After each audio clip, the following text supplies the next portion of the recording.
Good morning and welcome to our inaugural Ignite program, a 3-day series that will showcase the game-changing technologies and innovations that are transforming how we view real estate and investment opportunities.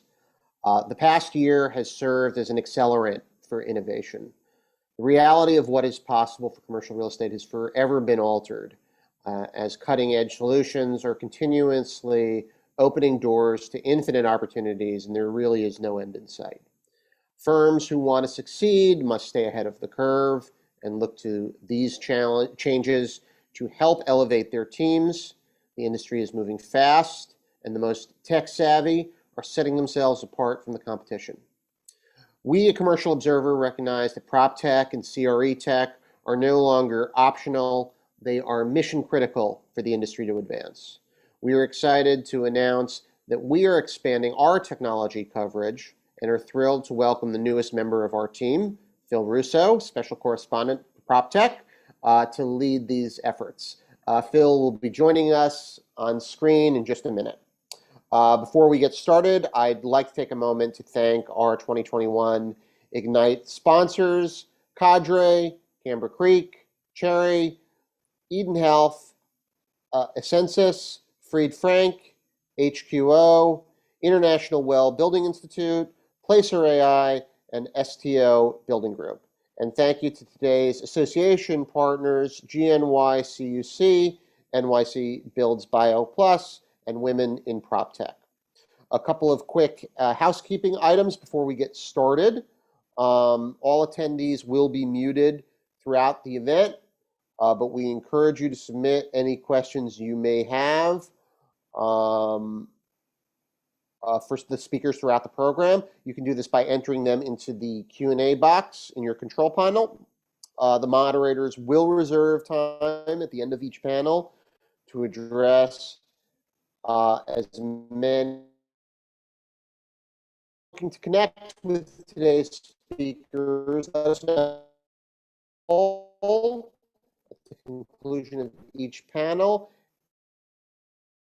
Pass your contact information along to any speakers you select. And with that, I'd like to introduce Phil Russo.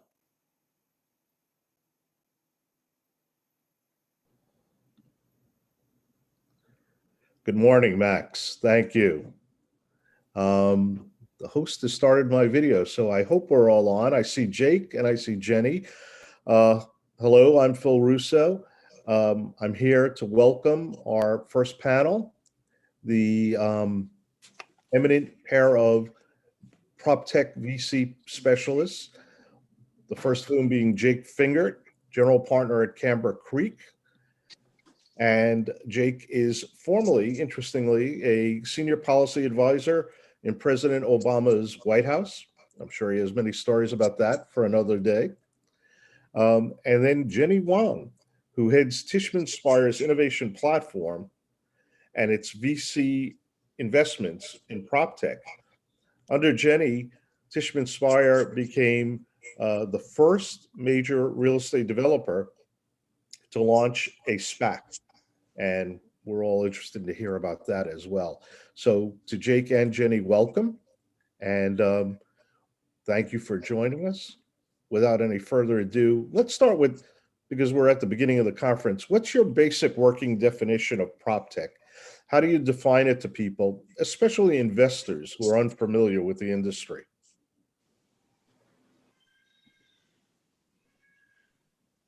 I'll let Jenny go first. You can start. Go ahead. Great. Well, hi, everyone, and thanks for having me. In terms of how we define PropTech, it's obviously a really potentially quite broad definition.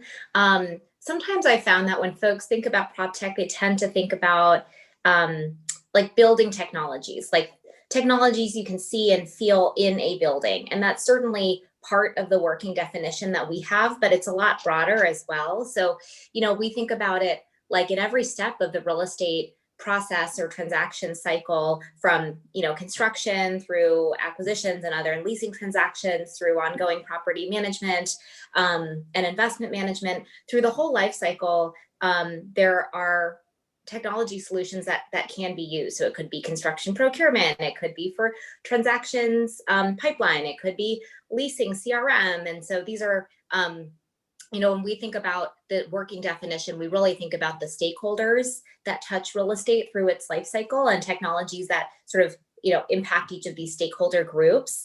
There are also new, business models that require real estate to scale. So, it could be a fast delivery platform that requires a dense urban footprint in order to scale. And so for us, our working definition of PropTech is actually quite broad. It spans from sort of building technology to technologies that those who touch real estate might use, to also businesses that require real estate to scale, which does indeed, I think, make the universe quite potentially broad.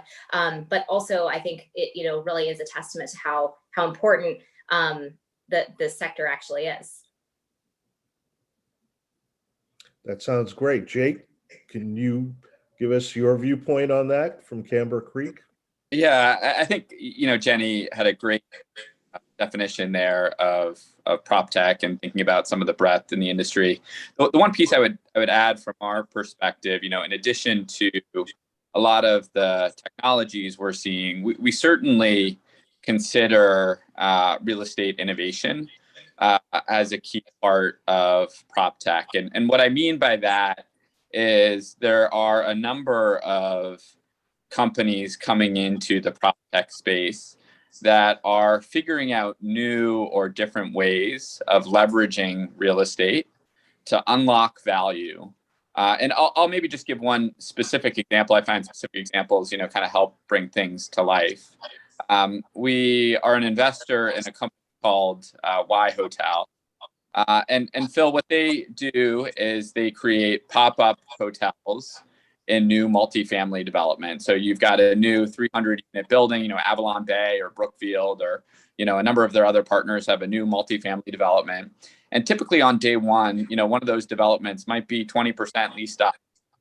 So you've got 80% of the building, hundreds of units that are just sitting vacant. And you've got something in multifamily called vacancy loss, right? That's those units that are sitting vacant, waiting to be leased up. WhyHotel comes in, they create a pop-up hotel with those units, and they help to monetize the space.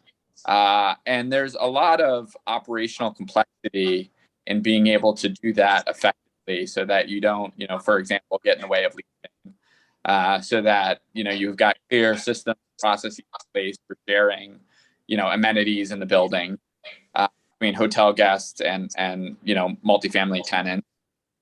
But if you can do it effectively, as WhyHotel has done, you can unlock enormous value for your real estate partners. And that's a great example, that's been a phenomenal investment for us. But that's a great example of a company that is, really more kind of innovation than technology. Certainly there's a massive technology component to what they're doing, but it's really figuring out, higher and better uses of existing real estate portfolios. Interesting. I know WhyHotel well, and I agree, a highly innovative company. Let's talk big picture for a little bit. Let's have your quick takes on some of the trends impacting PropTech. I'll throw out a few of them. You can pick what you would like to start with. What do you find most promising in PropTech solutions that you've seen recently? What types of PropTech winners do you see coming out of the pandemic? And what part of the real estate value chain do you next expect PropTech to impact? We'll go on to one more after that, but with those three, promising PropTech, winners coming out of the pandemic, and real estate value chain that will be impacted. Let's start with Jenny again, if I may. What are your ideas on that? Sure. So an area that we've spent a lot of time in over the last year has been vertical software as it pertains to different slices of the real estate chain. So for example, an area that we've seen to be really interesting has been, in construction. So Tishman Speyer is obviously a large developer. We do a lot of construction in all of our markets, and the energy to use technology on those construction sites as a means to accelerate the time process, or as a means to monitor costs, has been pretty high among our teams. So as a result, we've been looking quite a bit at technologies and software platforms that we could use in that space. An example might be in the procurement side of things. So we invested in a company called Agora, which has been a procurement platform for electrical subcontractors. We're obviously not an electrical subcontractor, but we work with a lot of electrical subcontractors in our projects, and in general find that the technology as applied to the industry could be quite compelling in a significant and a large trade. So that's an area where we spent a ton of time, partly because we obviously do a lot of business in development and construction as a real estate company, but also the TAM and the addressable market in that industry is quite large, and we think that the sort of energy and the appetite for technology adoption remains quite high. Jake? Yeah, Phil, this is a great question. I absolutely love this question. We get it a lot.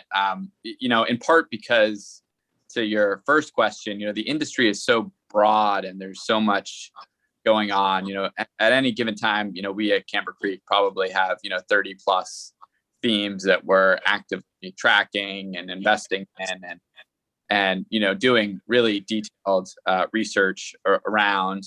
I'll maybe just hit a few, otherwise we could be here for hours. The first theme that we have been investing behind, for almost a decade now, is around workflow tools. And we continue to see a lot of really great traction in the market, a lot of opportunity behind workflow tools. So, people in the real estate industry get it, but you think about how many times people are sending documents over Excel spreadsheets, or sending things in Word or PDF, right? And then collaborating on those documents. Those all create opportunity for digitization, and for both, more efficient collaboration, so you can, work on things faster, but also importantly, reducing errors. And we've seen that be a critical innovation in real estate, as people try to get their work done, better and faster. There is a lot of room for continued innovation among workflow tools. We think about, one of our earlier investments was in a company called VTS, which really started as a workflow tool. I mean, now they're doing a lot of other things, and they've had, tremendous success. But that's been a great example of, an kind of early workflow tool that has really expanded their scope. A second theme that we are really excited about at Camber Creek is the cross section between fintech and prop tech.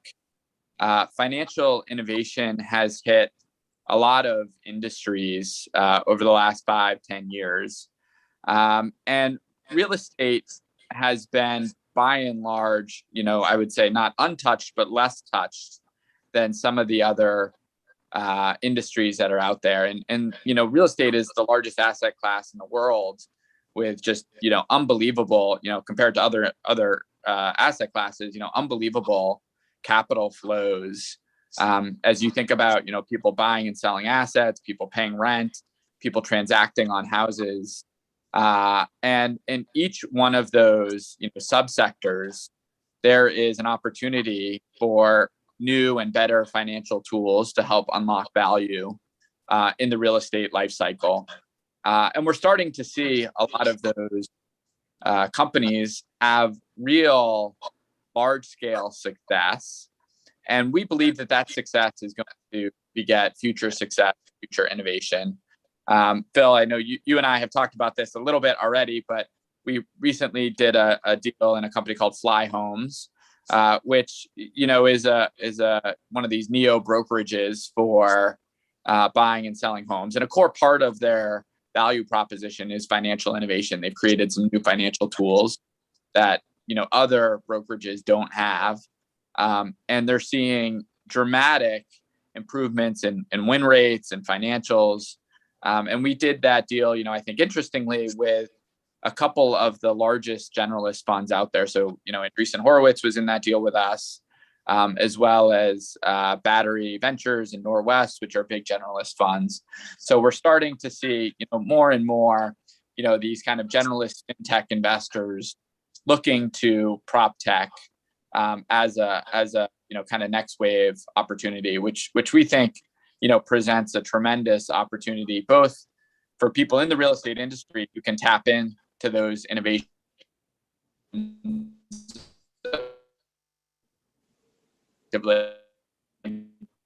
We're having a bit, but of also technical for investors who can say identify those. Great. Well, the new PropTech newsletter of Commercial Observer, which I'm heading up, is dropping today, probably as we speak. And one of the pieces is about Fly Homes, its announcement. So in the shameless plug department, I thought I'd mention that. And there'll be other shameless plugs as we go along. But thanks for that. And for either of you, is there anything else about that? There's something else I wanted to ask, which could be a whole separate panel subject, but with climate catastrophes walloping the globe right now, what is PropTech's role in supporting ESG efforts, which has become a very big topic in real estate, really, across the value lines for several years now? I'm happy to go first. I feel like we're in this good cadence. For us, Tishman Speyer has a sustainability team, and we've had a sustainability team for a long time. And I would say the sustainability team is one of the teams that I work most closely with within the organization. Coming back to your first question, Phil, about definition of PropTech, where we see PropTech and sustainability overlap, that middle Venn diagram area, which is actually pretty large, I find often is when it pertains to building technologies and technologies that we can use in our buildings to in a sustainable way. So for example, something that we're doing right now is working with a company that places sensors in waste management. And so what we can do is monitor when our waste bins are full and they should be picked up. And what we're learning is oftentimes they're getting picked up when they're not full or it's suboptimal. And so as a result, you're, essentially getting pickups for empty, room, and there's more transportation back and forth when the bins aren't full. So, for us, that's a very operational improvement, but it really touches on both PropTech and on sustainability as something that I think both teams are quite keen to lean in on. So, for example, when we run into technologies like that, we end up finding those to be really interesting, pilot opportunities, or we'll find an asset or a group of assets in the portfolio to try it, and that would be essentially, a sort of a joint venture between the PropTech team and the sustainability team in terms of who is really driving it. Jake, anything you'd like to add to that? Yeah, sure. Phil, climate and sustainability are a massive focus for us, and we look at it from a few different angles. So, one, our LP base, collectively own billion square feet plus of office. They own, 1 million plus multifamily units, and that, LP base, cares very deeply about sustainability. It's one of the more, kind of top of mind topics among our LP base, and a lot of the conversations we have with them are focused on, specific solutions that can help them become even better when it comes to measuring, tracking, reporting, improving long key sustainability metrics. Second is, as a venture capital firm focused on PropTech, we see a lot of companies. So we've got a massive database of companies that have come to us and we've been introduced to over the years that are playing in and around the space. And third is I'm on the board of a company called Measurable, which is the leading sustainability software company for real estate in the world. They've got over 10 billion square feet on their platform. They've got, partnerships with many of the top real estate groups in the world, many of the top brokerages in the world. And through, Measurabl, we see a lot of what's happening in the space. And then last, and I would say, importantly, you alluded up front, Phil, to my time in the White House. We are tracking very closely the various pieces coming out of, the Biden administration and their efforts around climate. And I think, importantly, a lot in that regard is still yet to be written. And what I mean by that is, I've seen it firsthand, and we've seen it firsthand time and again, where you get an administration like the Biden administration that puts out bold, kind of vision statements saying, hey, we're going to invest X amount of dollars in climate, or we're going to make climate one of our top, priorities, or, we're going to bring John Kerry on as the climate czar. And, everyone gets very excited, and people, start to invest behind the space. But in reality, when it comes to a lot of these policies, the devil really are in the details. And it really matters, what types of policies are implemented. So are there tax implications related to carbon emissions? Are there subsidies that are going to be provided for certain type of solar? And the way that those policies are actually, implemented, or I should say those vision statements are actually implemented, are going to create tremendous opportunity, in the coming years. And I would say, when we think about climate, we're certainly excited about a lot of the things that have happened and a lot of the solutions that have come into the market. But a lot of those have really been, what we would consider incremental changes. And where we feel like, one of the big areas of opportunities is, going forward, looking at some of the policy changes that are online and, having kind of in a way, a first mover advantage around those policy changes and understanding, where the opportunities are going to be, and making sure that we're well positioned with the companies that will benefit from those changes. Indeed, there's a lot of crossover and a lot of prop tech these days, from fintech to climate change. It's a growing and complex equation. Let's turn a bit now from all that and talk about what you two know a great deal about: investing in prop tech. What qualities do you and your organizations prioritize most in a startup? So again, I guess I'll go first. Sorry, I keep jumping in, Jake. So if you want to go, so for us, we're a large real estate company, and so the way that we think about investing is we often wear two hats, at the same time. And so we'll put on the, customer hat, and we'll say, what do we as a customer think?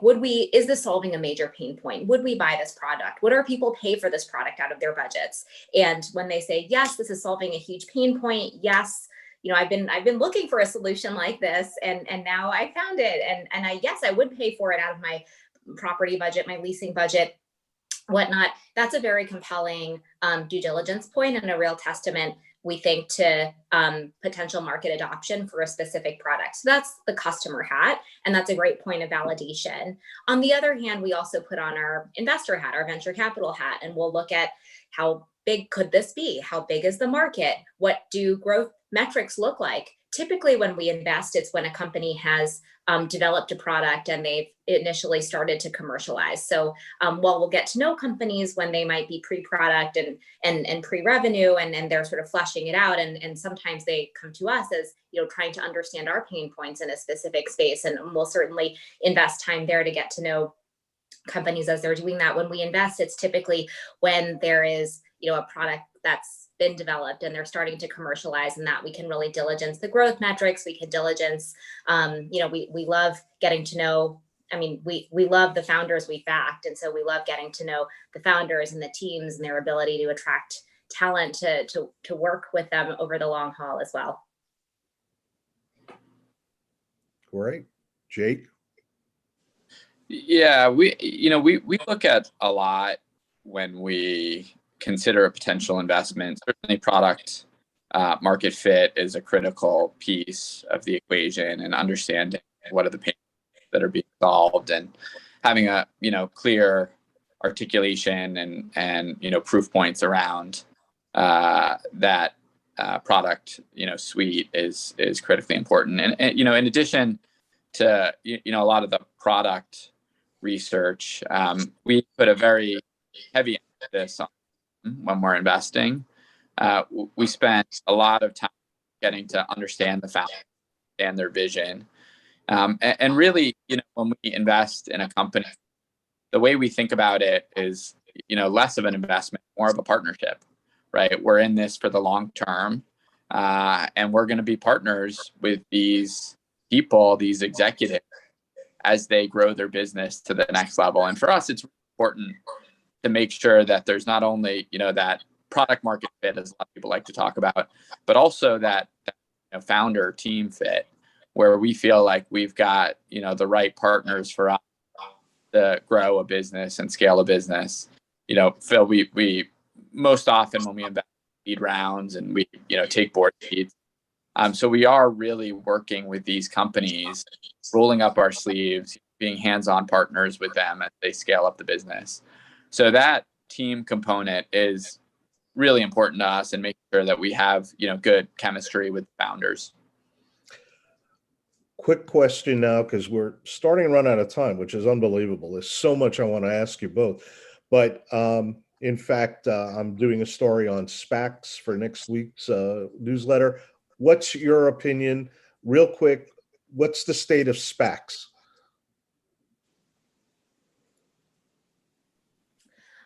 So I'll start.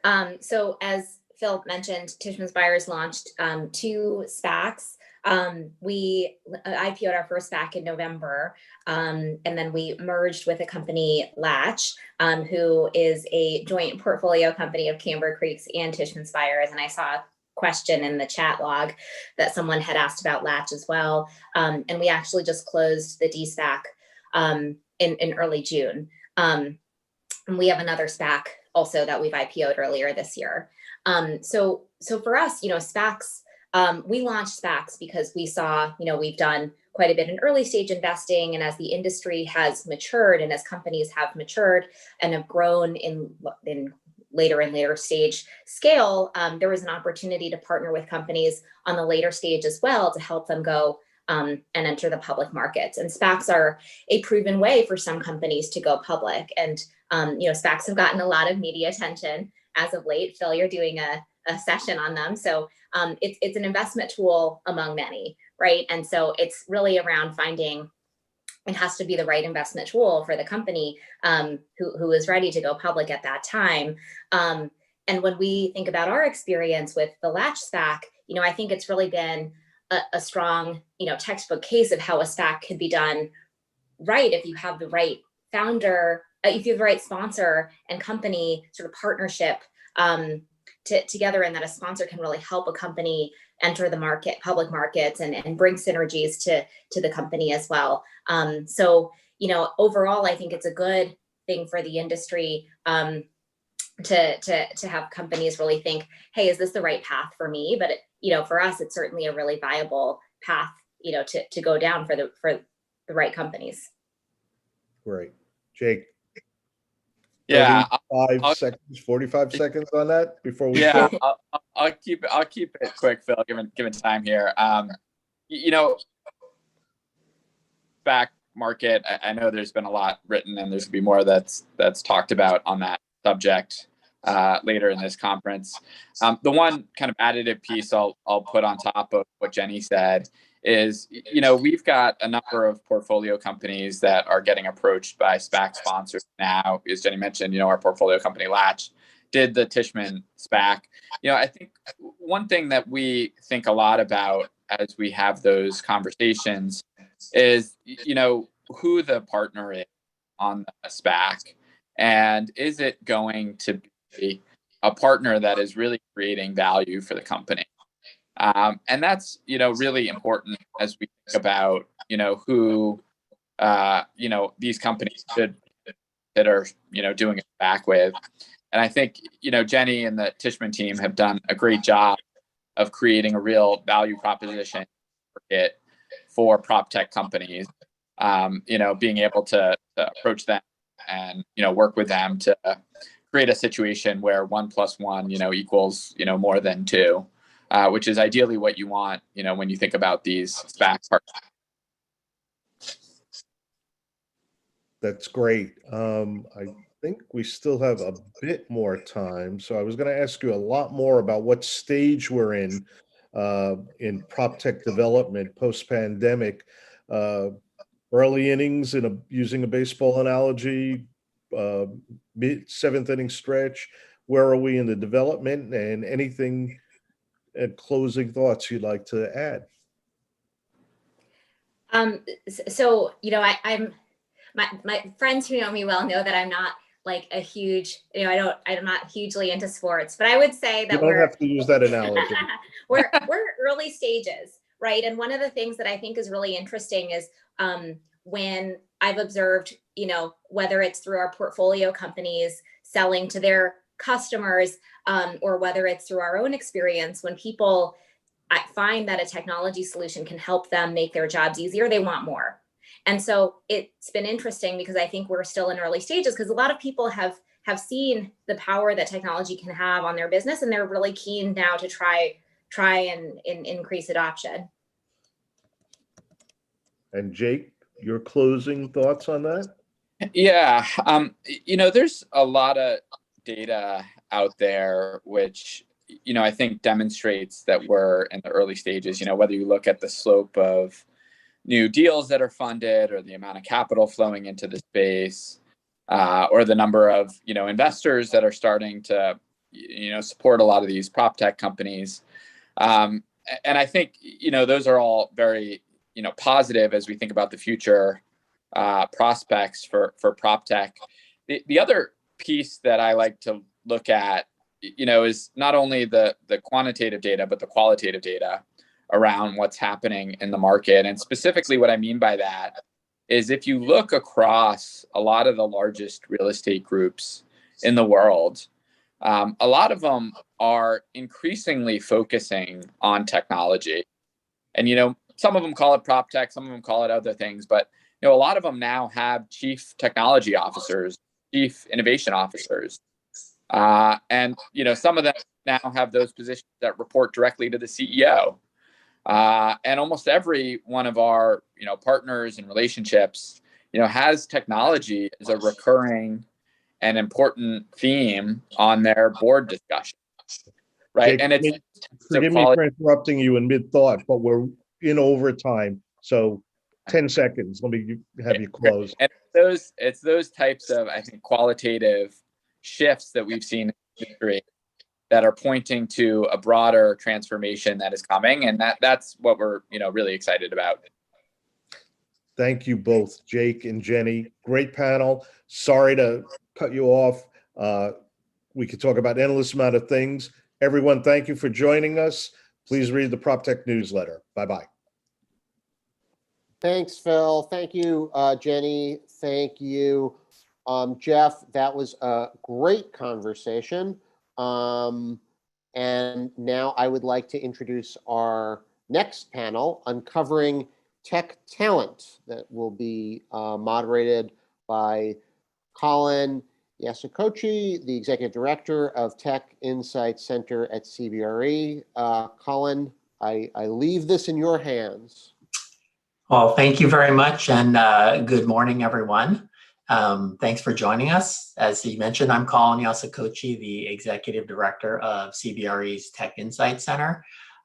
We connect sort of tech industry trends with real estate, and I'm also the author of our recently released Scoring Tech Talent report, which is focusing on the labor market for tech talent. So this is a very interesting and appropriate panel for me, and I'll also be your moderator for the session, Uncovering Tech Talent. So I want to start by welcoming our expert panelists, Eric Roseman and Xander Geronimos. Guys, welcome to the panel. Thank you, Colin. Hey, good morning.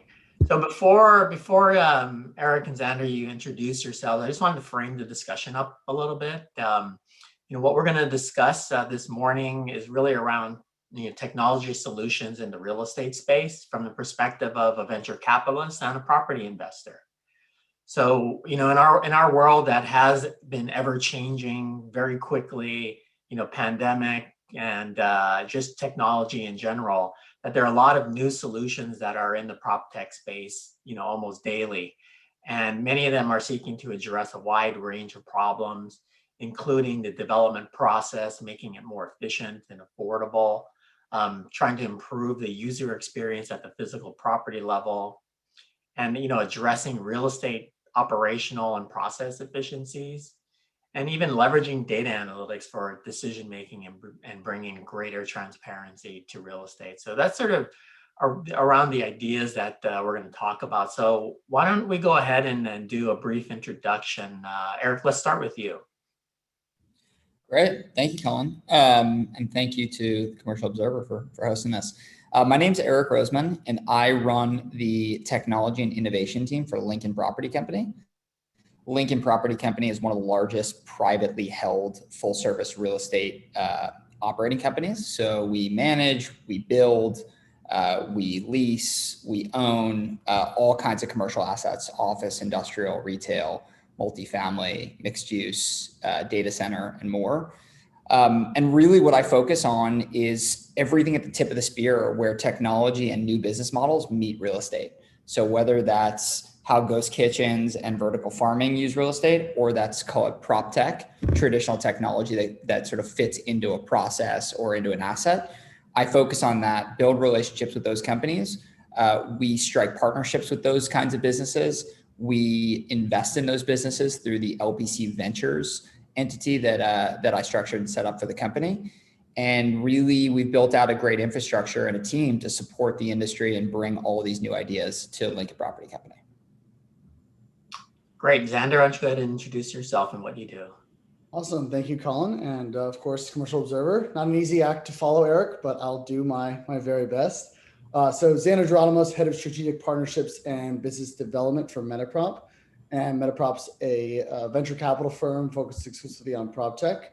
And we're one of the most active, if not the most active, on the early stage, so pre-seed to Series A, and have been active since 2010, so making over, including our founders portfolio, about 135 plus investments in early stage companies, focusing on solving problems for the built world is really our thesis. And we take it a relatively wide approach, though, to being a category specific. So we're around dirt to disposition is how we define it. So the entire life cycle of an asset. And much like how Eric will approach it from innovative solutions in vertical farming, we'll be doing the same thing when it comes to looking for unique solutions for the built environment and built world. And we partner in a very similar way to LPC, but we look across all of our industry or strategic partnerships. So owners, operators, investors, and our network partners, much like LPC would count among them, and of course CBRE. And we look to connect them directly with all the entrepreneurs and entrants into the space who are looking to solve and be, at least connect directly with the real estate operators and professionals to ensure that they're solving real problems. So that's really the crux of the business. And we also are running an accelerator program. So really being in touch with the community and building that out is a big part of what we do day to day. So excited to be here and comment a bit about what we're working on and solving for. All right, well, thanks, guys. It's pretty fascinating is how the prop tech sector has really evolved, and it's just been in a relatively short period of time. I mean, mostly over the last 5, maybe 10 years or so.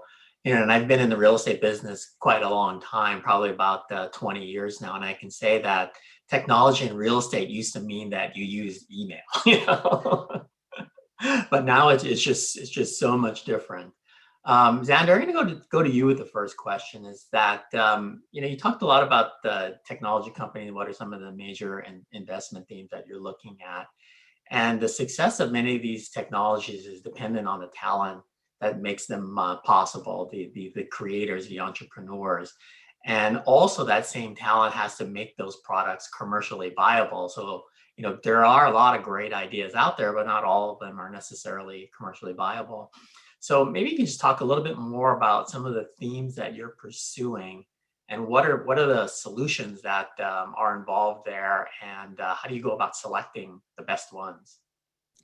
These are multi-billion-dollar questions you got there, Colin. So, of course, great question, and something that it is a never-ending process and cycle of identifying good talent and good teams. Often within our process, we're looking for business-minded individuals and founders who have the ability to communicate and to lead that early stage in pre-product and pre-revenue. And a good component of that would be having a technical co-founder as well, so someone that understands the build out of the product and the design and build process.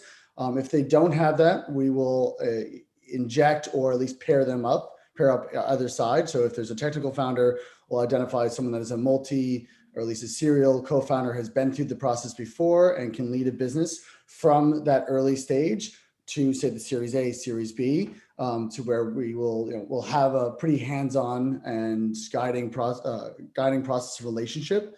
So a lot of in fact, all of our investments will have a partner involved or one of our team members, and that's where we really compound this with our platform. It's led by one of our teammates, or my teammate's named Jenny Silber, where we provide talent introductions, resourcing, platforms and solutions that allow them to really enable their sales and their go-to-market strategies. So this is just allowing them to help out that talent. But where we source that and how we find that, it really is relationships that we build over time. And it's as you do invest in more companies, you start to identify common themes of what makes a successful entrepreneur, especially in the burgeoning prop tech market. But it's important to really point out that we're very early days still. I mean, we're just rolling off email in many organizations and paper and into this next generation of technology and data. So right now it's important to find people that are obsessed with these problems from the real estate world and have their eyes on that completely. And what I mean by that is they're not looking for the features that they just built or that interesting crazy solution that they think is the end all be all, but it's really about solving the problem, because the product will change. The team itself, the core of what makes them great, that won't change. They'll only just start to improve. The product will evolve and change and maybe be a completely different business model. But what makes that team successful is something that we like to identify right away. Yeah. So Eric, when you're approached all the time by founders and businesses trying to break into real estate tech space, what are some of the things that you look for, and what are you seeing out there? Yeah, so I really like when someone comes from the problem. Like if you look at some of the most successful companies in the space, VTS is a great example. Nick Ramito and Ryan Masiella, like they experienced the pain and the backwardness of their process that they were trying to solve, right? They were trying to streamline leasing processes, being able to track tours, being able to, negotiate leases using software, but they came from the world where that didn't exist. And so I like when founders can approach a problem with empathy and can approach their own people and say, hey, I've been in your seat, I've done this, and I see how it's broken, so I solved that problem. Now, that doesn't work in fact, probably 95% of founders that I see came from the problem. And so it's pairing up those that have experienced the problem with those that are good business builders and good leaders and like influential leaders who can really attract talent and capital to their business. So I would say that's generally a good filter though. Like, have they experienced the problem themselves, or are they just speculating on the problem from the outside? And then if they've experienced the problem themselves, like how charismatic and how pragmatic are these individuals? Like Brandon Weber, great example, same deal, came from the space, was a leasing broker at CBRE, incredibly well-spoken, articulate, great at attracting capital and great at attracting talent, and was able to build a wonderful product, right? So those are two examples on the leasing side. When you have a founder that doesn't come from the industry, one of our portfolio companies like OpenPath was trying to solve mobile access control and revolutionize the way people enter a building and provision access and collecting all that data. When you get to know a founder who's not from the industry, who's trying to break in and solve a problem, it's really important to see how they think through the problem. And I see a lot of founders who say, oh, this is a big problem. I personally haven't experienced it, but I've researched it. Real estate people are dinosaurs. I can't believe they're doing it this way. And they don't approach it with any empathy. They tend to get the door closed on them, and they don't really get market adoption and commercialization. But when you find a founder who's done it before, like the OpenPath team had built 4 companies before, like they have the playbook on how to execute a business. It's very clear to me when a founder knows how to build a business. It doesn't matter whether it's a home gardening company or it's a prop tech business. Like business is business. And you just try to look for those character traits of people who are humble, kind of discover with empathy, are really good at attracting capital, can tell a great story, but approach it from like a real problem solver's perspective versus someone who puts together a really nice deck and tells a good story, but doesn't have like meat behind them. And there's just no real way to know that. It's pattern recognition. You need to be burned enough time by entrepreneurs who lead you astray, and you need to see successful outcomes. And then you start to pattern recognition of like, wow, that's the kind of founder that will succeed. And that's the kind of founder that's kind of blowing smoke. And I think Xander and I are both young, and we're both, we haven't had enough battle scars, but it takes decades of doing that pattern recognition to get it right more often than getting it wrong. Yeah. So Xander, like what are some of the, I would say like products or services that you think are really the most viable or the hottest sort of items as it relates to prop tech? I think it's an interesting perspective and to really clarify that it's to identify really the categories and areas, at least by asset type, that are very hot right now. Obviously on the workflow tools, there's some serious category leaders when it comes to, say, tenant experience, being HQO, Equium, and then VTS acquiring Rise, and the tenant experience, especially of attracting tenants on the office side back to the office, and offering that differentiator, or at least offering those amenities that make the office experience exciting once more and engaging, is becoming a critical need for most of the landlords, as anyone would agree. And more hats off to VTS's team, and this is not a VTS commercial, but I think another side is also where we're looking at the single family homes. So single family as a category was largely not institutionalized as of a year and a half ago. So pre-pandemic, we're talking about institutional ownership right around 2%, and that has shot up way past 15%, and that's rising on a monthly basis as more institutional owners are launching platforms directly investing in that asset type. And that follows a similar trajectory as what happened in the office and industrial side, into the late 90s and upwards into the past 10 years, is where you have institutional capital that wants institutional reporting, transparency, access, all of that information and that data to then guide their next investment thesis.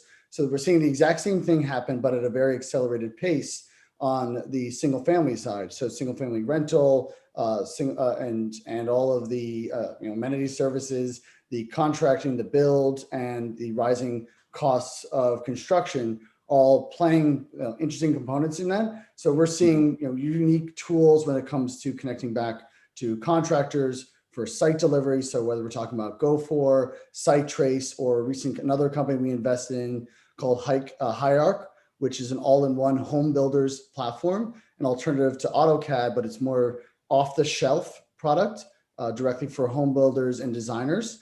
So this is also answering another question of what is best? Is it configurable and customizable tools, or is it off-the-shelf platforms and workflow tools? We're seeing that as being much more of a need to have and more demand in the market, saying I want a tool directly built for my job, and I want that directly integrated with all of the other core systems. And then they're having this interesting data overlay now that every job and workflow is being put together, that we can now measure and take out all that information and put into one single data lake, and then put a BI layer at last, actually running analysis tools on top of all this information, and not just manually inputting those data points. So that's why we also invest in another company called Mapped, which is IoT at every single layer of a built asset, especially applies to the industrial class. So this is much more, uncovering unique data points that otherwise were not utilized beforehand. So I've kind of given you a couple different themes, but at least that covers the core three assets and areas that we find are ripe for innovative opportunity, not necessarily disruption.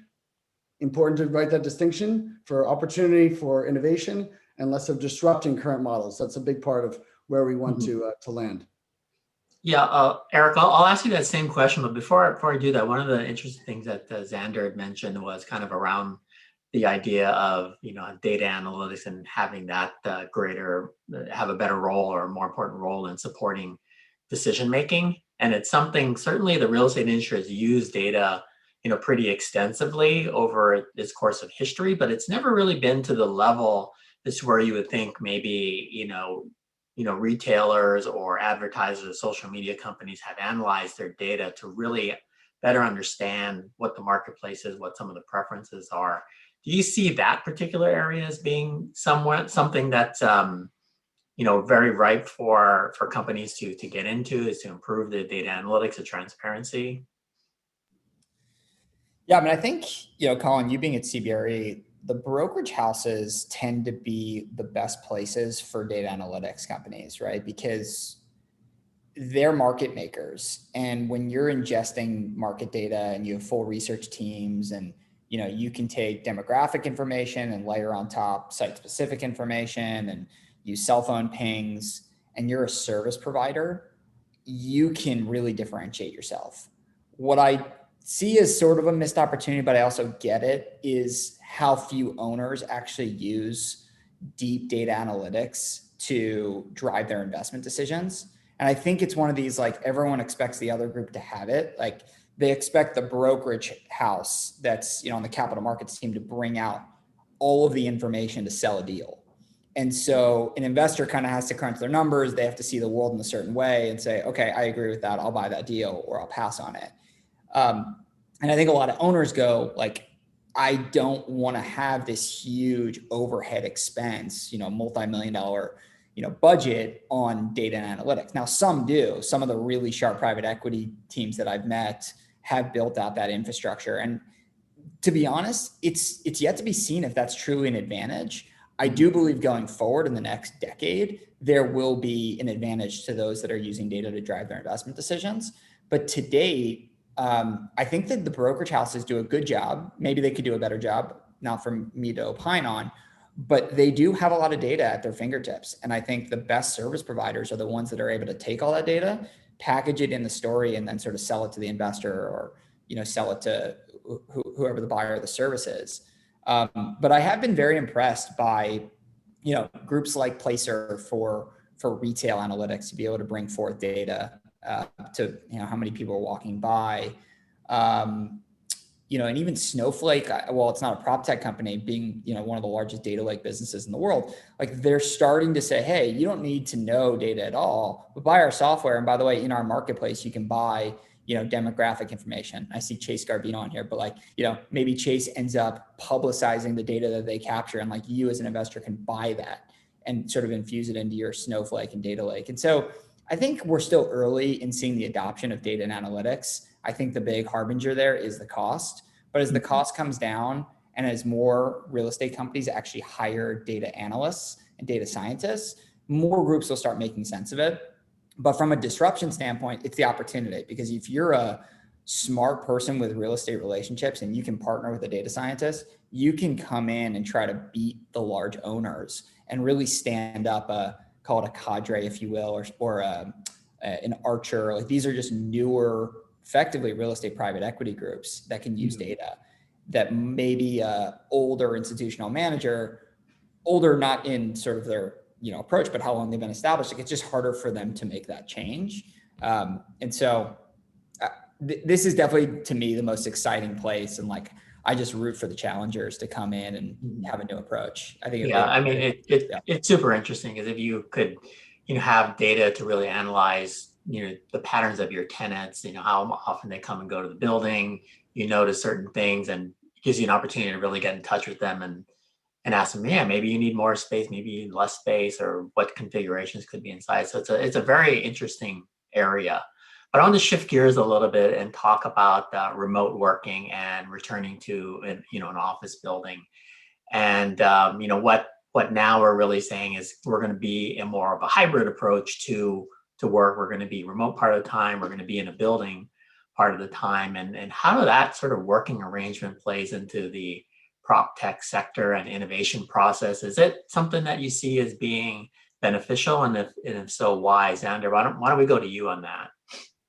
Yeah, and I think I'll immediately take a term from one of our good friends, Ben Grippy from MetLife, who really is coined it as the digital nomad for the working space, and saying that there is going to be a class of folks that is always going to be flex, or at least has the flexibility to work wherever, and they are. And honestly, I'm one of those individuals, and for most of my career, I was always working either part-time remote or has had the opportunity to travel and work from wherever, and just to be on site or at least near some of our core customers. And in the past 2 weeks, I even stayed at one of our accelerator companies that is catering to just that. And it's called Stay Open, which is reusing old office and retail space and opening up pod hotels, but with a little bit more higher end pod hotel. And we're seeing more things of that nature, which are very flex. I mean, we're talking just like $50 a night for a little pod with a full amenity build out and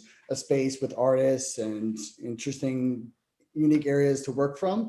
But that is allowing for us to also build out that affordable housing and affordable hospitality versus just, the traditional staying in a normal hotel or in a short-term rental. So that allows for a class of workers who will be working remote or at least traveling for, say, 70% of their role. And that's nothing necessarily new. It's just becoming much more viable, and a lot more companies are open to that idea. Even at Metaprop, we have committed to our office space and always had it as either a hot desk or hoteling for the use of that space. Especially, it was open to all of our startups to come in and use as needed. And that applies to the Metaprop employees. And we're seeing more and more of our mid-size or small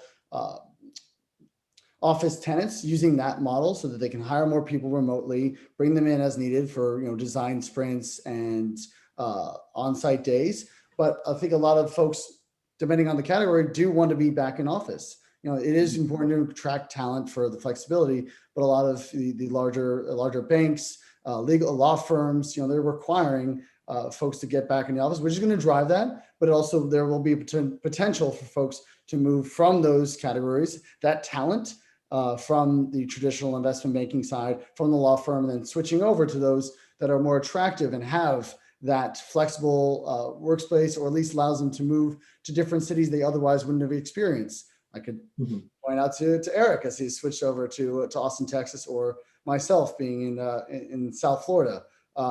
These are unique opportunities, but it depends on the category of what firm or industry that they represent and where they are in their life stages. That's another important caveat to have. I mean, and that really opens up the the playing field to almost anywhere where you can seek out, find innovation occurring in places you may not have looked, with remote work and people being able to do things from anywhere.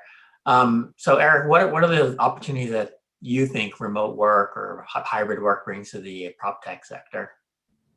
Yeah, as you can see, I got kicked out of a conference room, and so I'm basically remotely working, but I don't have a desk. We have an office, but I don't have a desk, and so I'm hanging out with the interns right here. And listen, I think like Xander, I'm kind of a good example of, we're a real estate company. We tout the benefits of collaborative work and having a physical place to go. But at the same time, right, I had a coffee this morning at a coffee shop, worked for a little bit. Now I'm at the office. Then I have to run home and I'll work from there. And then I have a dinner, and then like I might end up working around the dinner. And so just, I bring my work where I am. But I think, listen, I don't believe that office is dead by any means. I think that I'm really excited to see the social experiment of what happens in the fall when all the tech companies actually have to come back. And we'll see how many tech companies come kicking and screaming, how many employees say, I'm not going back. It's like, that's the great, resignation of like, really, you're going to make me get into a car and commute. everyone's got to find their happy medium. So where's the opportunity I see? For one, we won't go too deep into it, but like flex and co-working right now is like not only coming back, but thriving, and is only going to thrive even more.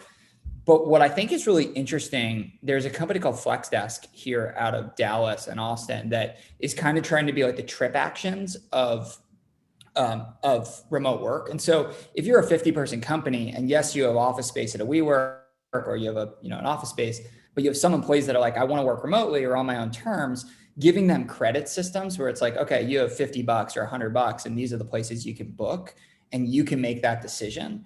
I think any tool that's going to put the power back in the employees' hands of where they want to work and give them options, those are really cool businesses. And those are businesses that are going to do well.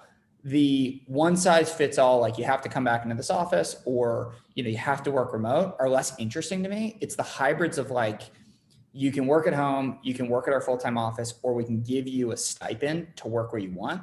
Those are the things in the businesses that I find will probably get most creative thinkers and creative CEOs to think differently. So Yeah. that's where I see the opportunity. Yeah, definitely speaking. So we're kind of right at time. So what I want to give each of you is 30 seconds to give a final thought. Xander, let's start with you. I think a final thought is, obviously it's going to be, continuing to encourage thoughtful partnership between both industry and the entrepreneurs, something that we just espouse every single day. So from industry being real estate owners, operators, investors, like that core group needs to have a constant open line of communication, and encouraging folks to look for roles and look for teams to work with folks like Eric. To have those growing sides where the heads of innovation, the rising power of that innovation team, and that openness from real estate companies, and hiring data scientists, data teams, bringing on new providers. This is the most exciting time. And I would encourage those who are looking to break into the space to not just say, okay, can I work at a startup or a real estate tech incumbent, but how do I get into the real estate company with the idea of I'll learn and understand the real estate business so I can build up that empathy.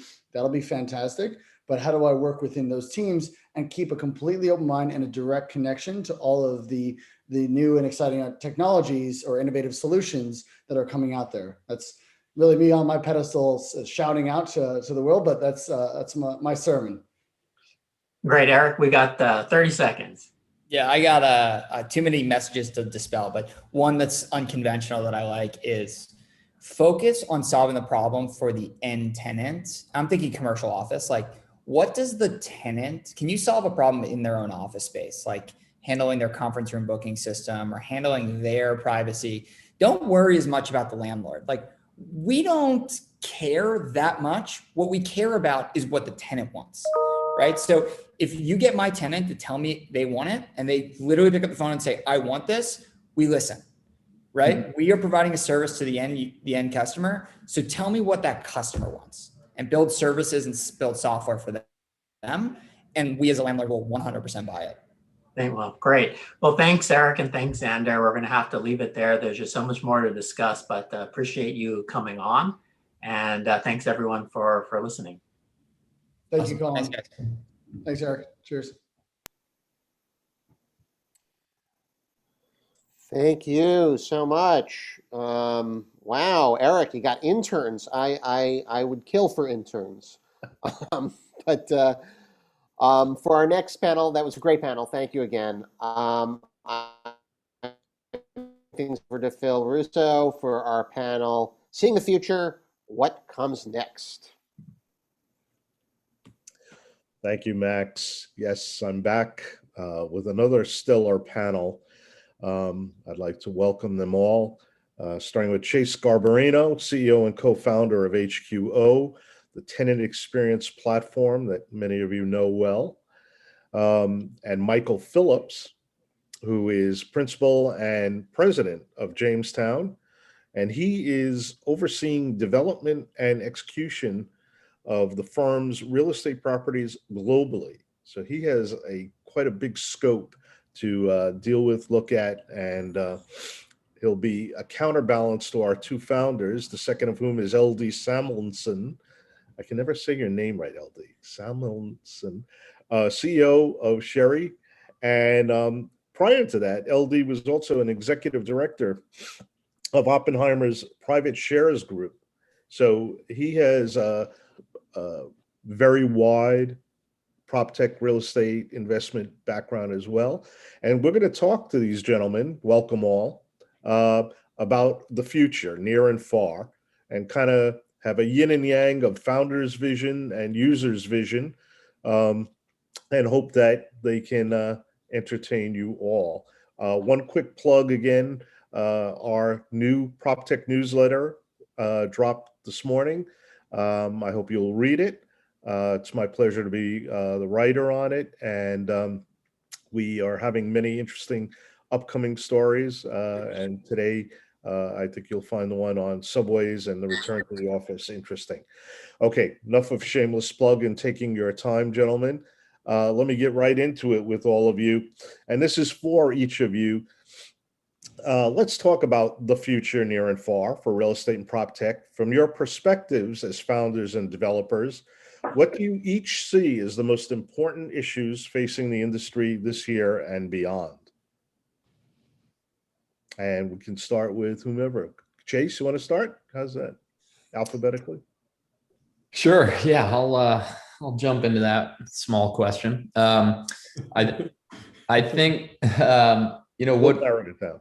Yeah, I mean, I think what we've seen, obviously, this was it was started before COVID, and you're going to get a lot of plugs about everything that Jamestown does right, as they were our first customer, and what Michael and team have done well. I think is what we're seeing is kind of a tidal wave of people trying to follow in their steps. But in terms of what the customer expects, and this was one of the final comments on the previous panel, starting to solve real problems and business objectives for the customer is forefront in the industry. And when we used to rely on, long lease constructs with regards to customer loyalty, it was a lot easier. But because leases are obviously compressed and the way that business happens is much more nimble, and companies need to be much more nimble about how they use office space, we as an industry have to be much more data driven in terms of the ROI that we're driving for tenants. And I think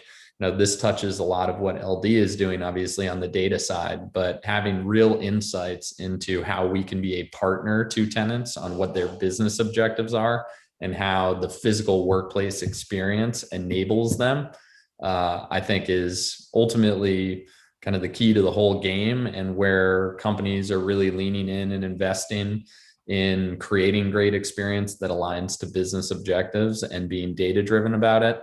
The winners are going to win big, and the folks that are not doing that are going to find themselves desperately behind in the next few years. It's great. LD, you want to take a shot at that? Yeah, sure.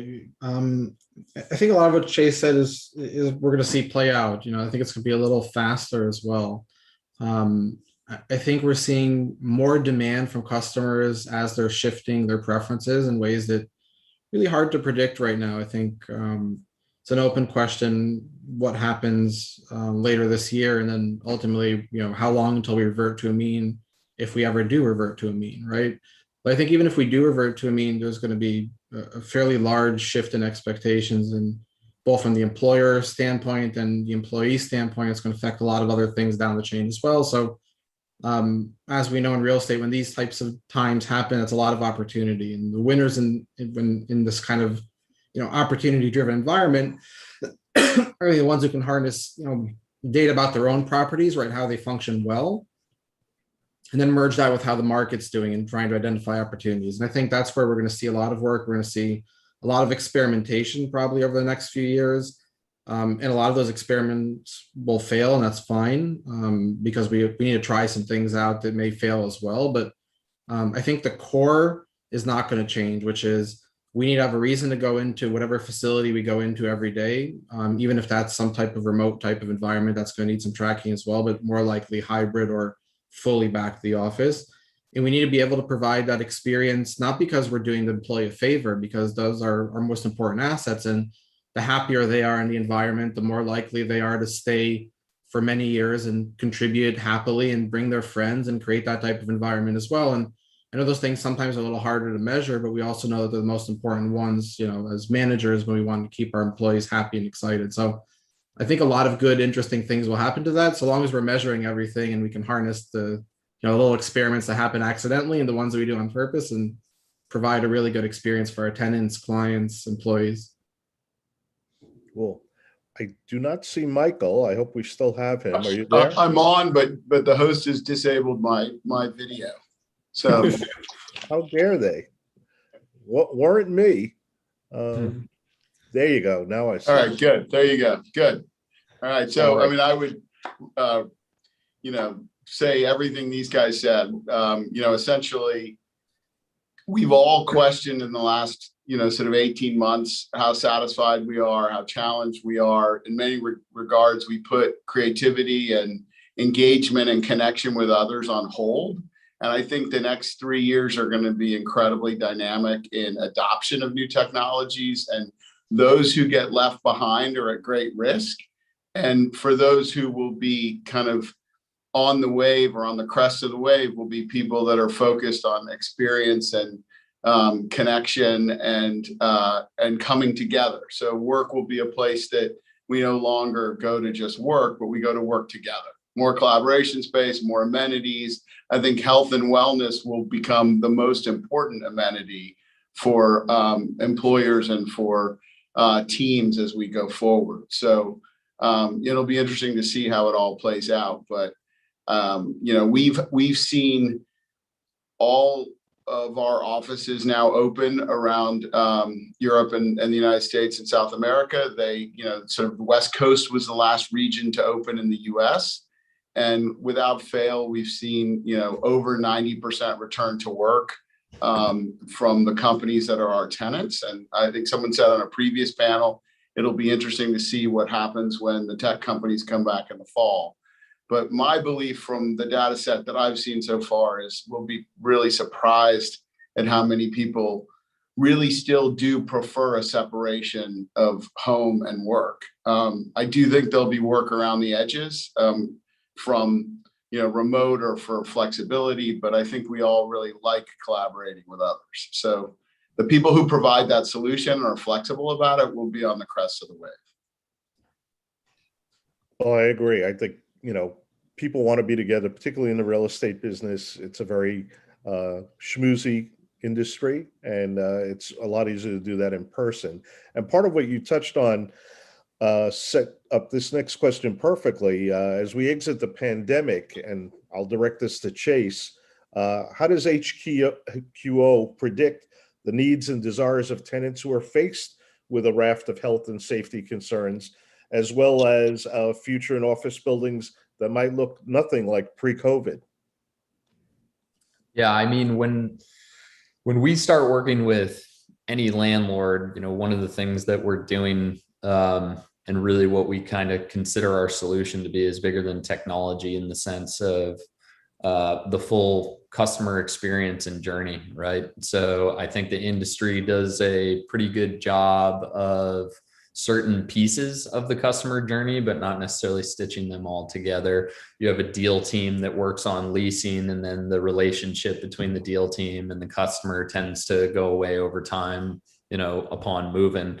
From move-in to the time of lease renewal, what we're hyper focused on, and this ties into health and wellness, but it really ties into how do we as an industry start to talk to the customers about what are your business objectives from a talent perspective, right?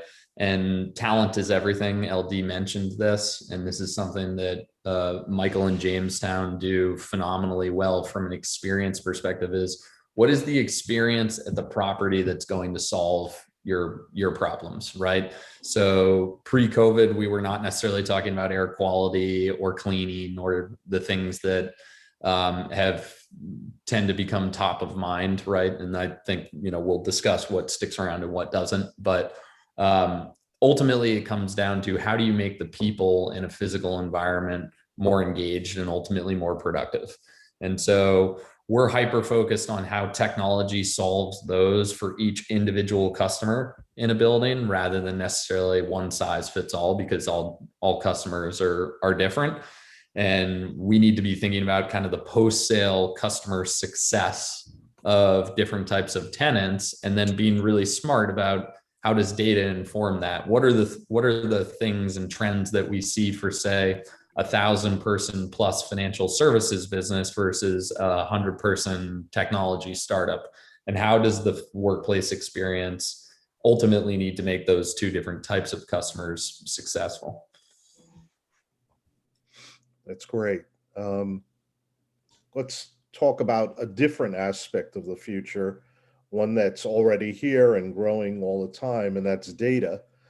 So let's ask LD, how are you and Cherry, which is using vast amounts of data, of your clients' data in particular, to help in the search for office space and the needs of a hybrid landlord-tenant relationship? That picture remains murky as the pandemic lingers on in various areas of the US. How do you try to get some clarity on that issue? Yeah, it's a good question. And I don't know that a lot of our clients have, some kind of magic 8 ball which gives an answer. I think our job is to provide the tools for them to be able to answer for themselves. And at the end of the day, you have to take a stand if you're going to, with where you're going to put some risk and where you're going to allocate risk right now. You can just sit on the sidelines and wait. And even if you sit on the sidelines and wait, that's another type of risk you're taking, because whatever opportunity that might exist right now, you're not trying to capitalize on. If you think that we're going to revert to the mean, then you're going to want to start thinking about what places are underpriced right now or misrepresented, because people are assuming a very negative scenario that's fairly temporary. And if our capital structure can support that, there's a pretty big alpha opportunity, right? And other questions are also around, well, if things do change and we don't revert to the mean and we create for forever, even if it's not the entire market, but we create some kind of 80-20 balance right now on the work compared to our 100% at office, whatever that 100% was, because it wasn't always 100%, but let's assume 85% occupancy, which is probably 100% in the good old days, quote unquote. And maybe we don't go back to that. Maybe we go back to 65. That's okay. Where do those people work? Do they work from home? Do they work in a remote office? Does that create new models around co-working or shared or satellite offices that that we're expected to provide as landlords going forward through some partnership, or is the broker tenant rep supposed to provide you some kind of solution there, right? That's an open question for some of these big occupiers. And then I think that on top of that, there's a giant software layer that's going to have to answer, how do we keep these employees happy, coordinated? I think we end up consuming more space, right? Because we end up having more hotel offices, more conference rooms, right? Because why do I actually bring in someone in the office now? There's a cost to bring someone to the office. And when I bring someone to the office, I want to make sure that time's well used. So we're going to pamper the employee even more, because we have to, keep them happy in the office. That means more services, more hotel-like experience. These things were already trends, but now they've just accelerated, because now it's not just the elite, office, but now everybody's expecting a whole, show and hat and, welcome party and rolling out the mats to come in the office, because, they're doing us a favor. At the flip side, I want them to actually be productive in the office. Like if I brought them there, I want them to cooperate. I want them to do something productive. And that means we have to also do some alterations to our spaces to make sure that they provide that experience, more whiteboards, more conference rooms, more, less cubicles, right? So I think those types of evolutions, there's a TI cost, I have no doubt, but I think that it's a TI cost that's going to continue for the next so many years. It's, you got to do it at some point. Might as well invest and you'll capture the market, because other people are not necessarily investing. So I think there's a lot of opportunity there. That seems to be a theme through a lot of our panels, that the end user, just the average employee, not just what the executives want as tenants, is becoming more and more upfront and vital to everyone's concerns from landlords on. Michael, did you want to add to that? I thought I saw you. Yeah, I would first touch on, not as an infomercial for HQO, but one of the great tools we had in the exodus from office was the engagement of the employees and the tenant base on HQO for the community that they weren't in daily, but they were in sort of spiritually. And that made the return to office a much softer landing. And, in terms of data, I don't think any of us at a very rudimentary level make any decisions without data, right? That's how we are operating. And what I think you'll see in all industries is the engagement around kind of what are the new patterns that people have adopted as part of this, whether it's where retail's popping up or how, dark kitchens or food delivery services, or how people are engaging with restaurants and street festivals and public engagement.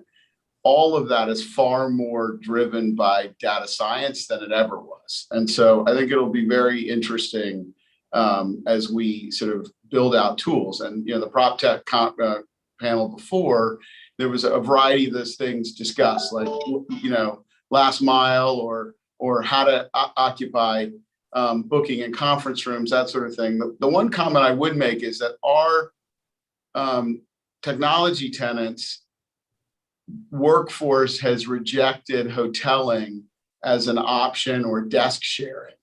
That one of the COVID outtakes is they're saying we may not want to be in the office 5 days a week, but we certainly don't want someone else using our space when we're not in it. And so I think that's an interesting, sort of data point to take out to how do we create space that is durable as we go through a variety of these kinds of health issues going forward. That is certainly interesting. I know when I had an office, I never liked the idea of somebody going in and moving my gym stuff or whatever. And I think this new workforce, we thought really was this sort of free sharing economy. But I think COVID has sort of, in some regards, sort of taken us backwards in terms of sharing. And so it'll be interesting to see how people move forward in the shared economy. Wow, interesting point. I'm going to push us even further out into the ether here about the future. And again, I'm going to direct this to Michael. You've spoken about how the merging of the digital and the physical world is coming about, and how that mind-bending concept to some of us may already be here. Tell us a little about how PropTech apps may be bridging that gap as we speak, and where it might lead the real estate industry. Well, I think we talk a lot about the tokenization of the world and the generations that are coming behind us and cryptocurrency. But the other piece of that is the meta universe and how people are engaging. Certainly in gaming, we've seen this become quite ubiquitous. Concerts with 20 million people concurrently watching at once in a gaming space. I think as we move forward, the bricks and mortar environment will be paralleled with this third space in the meta universe, which is creating these portals for people who are, as you say, either digital nomads or working remotely, wanting to have part of the experience. And certainly, the whole AR, VR experience is going to enhance that, of being in a space that they may be thousands of miles from, whether it's engaging and buying art or, we did a virtual New Year's Eve for, we own One Times Square. So with Times Square Alliance and the city of New York, we produce New Year's Eve and have done for over 24 years. And when we were faced without being able to bring people into the square, and we were speaking historically to 100 million people around the globe for New Year's Eve, we created a virtual New Year's Eve, which included this virtual Times Square experience. It included a portal to shop Disney or to engage with concerts or gaming. And I think that's going to be really a major trend as bricks and mortar landlords figure out how to play in the new space and how people engage. Wow, it's really exciting and something I've written about a little bit with my former colleague, Zach Aarons, who's very big into the metaverse. And I hope we see more of that soon. Chase and LD, would you like to jump in on that and give your ideas about it? Yeah, I'll give a real world example, Michael, with your permission, if we can talk a little bit about Ponce City.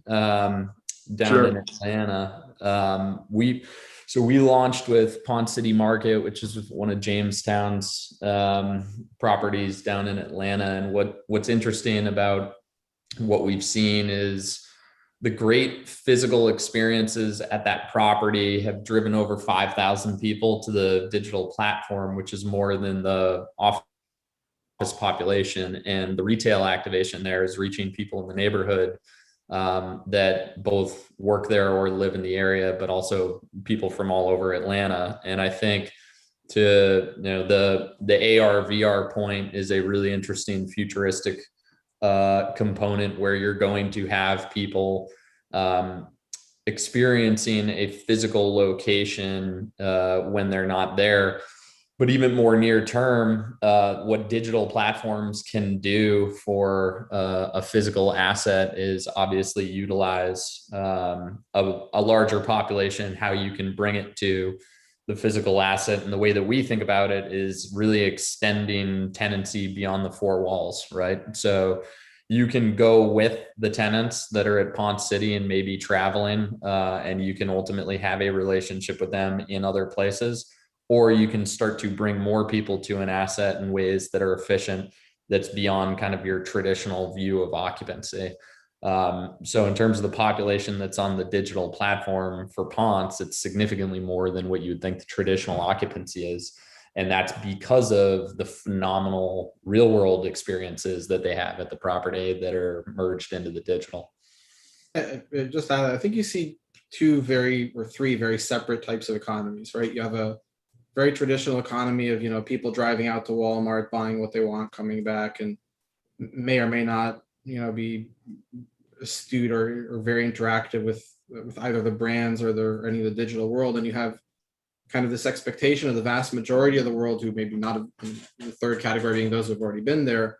We're expecting a shopping experience that's a little more integrated. You can also see that brands spend a lot of time trying to figure out, offline versus online engagement and what's driving what and where. Do I keep that store on Fifth Avenue because it's a very expensive, location? Does that, does my brand, get value from that? How am I going to measure that value? How many site visits am I getting in the funnel, right? And be able to give that attribution, and that model is challenging, but it's getting a little easier, right? Because if you can start communicating with those folks across different communities, the community becomes the brand unless it's physical location. Then the question is, what is that physical location, right? And when do you need it? Maybe it's seasonal. And you're seeing a lot of pop-up store type models coming out and new business models around that, right? Just trying to figure out, how do I roll out, a new, lingerie store, sunglasses stores? These are the ones we see a lot of, new brands. They just put pop-up stores in certain seasons and then they close down afterwards, right? And they seem to be very successful. And we see some models trying to, provide more space like that for more brands to be a little, less tied to the physical location.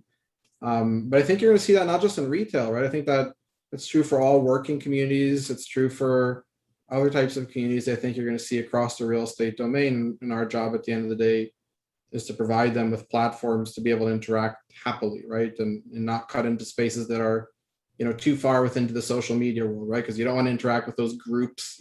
There should be a good, clear delineation between where the focus is. Great. We have about 2 minutes left. I'd like your closing thoughts or predictions. You can be as crazy as you want to be about what you see in the future, near and far, for real estate and prop tech. Anybody can start. Michael or Chase, or maybe you have no vision for the future. I doubt that. Yeah, I mean, I think we outlined some of that. I would just say, integration. I think we just, LD just said that. It's all, we all are taking it in all ways, right? And I think we're going to see a big boost of people, back in on the streets and in the places and engaging because they've been denied it for a little while. But then on the backside of that, I think we have to be pretty aware that innovation is coming and habits are changing. And all of them, whether it's, digital, physical, AR, VR, you look at, what's happening in the digital art space, it's phenomenal. And certainly we need to be switched on in that regard. Chase, Yeah, I'll go. I think what we're going to see a lot of, I think the pandemic has really emphasized the value of the physical workplace, but the definition, and we use, we're very deliberate to talk about the workplace versus purely the office, because I think we've seen that work is more flexible and distributed in a lot of ways, and people ultimately will get back to being mobile like we were pre-pandemic. And we talk a lot internally about Kurt Lewin, who is the original founder of social psychology and Lewin's equation, which is that behavior is a function of physical environment and the people in it. And so I think when we think about Lewin's equation, there's so much more that we can be doing as an industry in marrying digital and physical design and experience to drive certain behavior. And a lot of this, we did not have to be particularly scientific about, because the product didn't necessarily sell itself, but it has become, the technology has caught up in a way where we can be much more scientific about how our physical environment drives certain behaviors that can make us all more productive and happy and healthy. So, we see a lot more of that in the future, not necessarily people retreating from the physical workplace. I unfortunately have to cut off before LD comments, but we'll try to get his comments another time. Or I stole the mic from you, LD. Sorry about that. No, so, it's a fight to the death. What can I say? But many thanks to Chase, Michael, and LD for this wonderful panel. Thank you all. Thank you all. Thanks, everyone. Thanks, Thanks, guys. everyone. Phil. My God.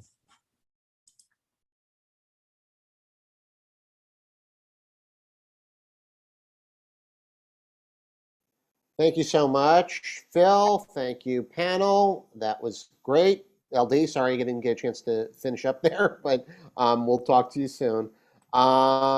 For our next panel, investing in the built environment, how tech is transforming design and construction. Allow me to welcome my old friend, Carlo Cesura. Carlo, I leave it in your hands.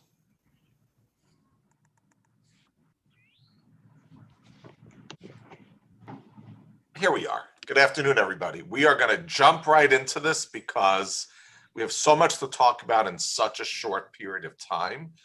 Greg, I want to be where you are. I don't know where that is, but it looks great.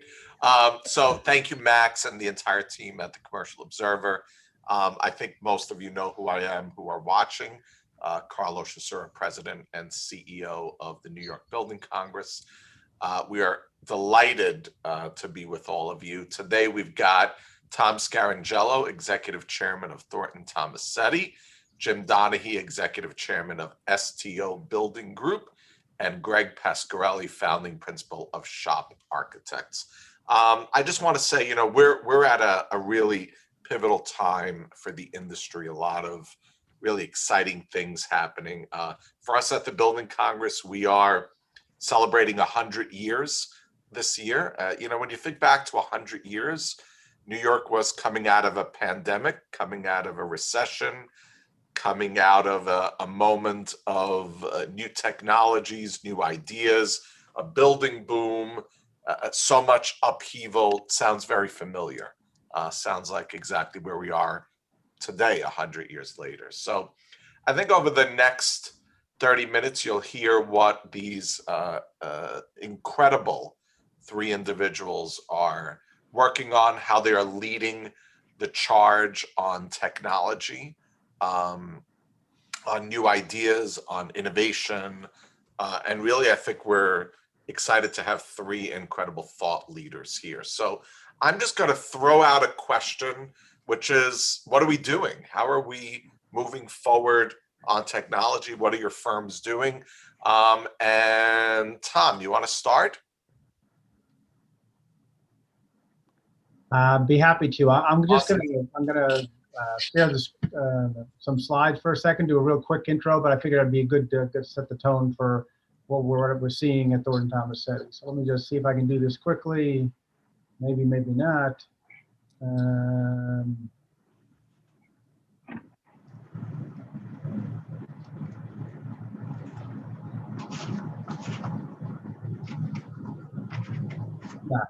All right, I don't see it. It's not letting me share. So no problem with that. Let me just, without the slides, let me tell you what what Thornton Tomasetti and what we're seeing in the industry right now as far as technology.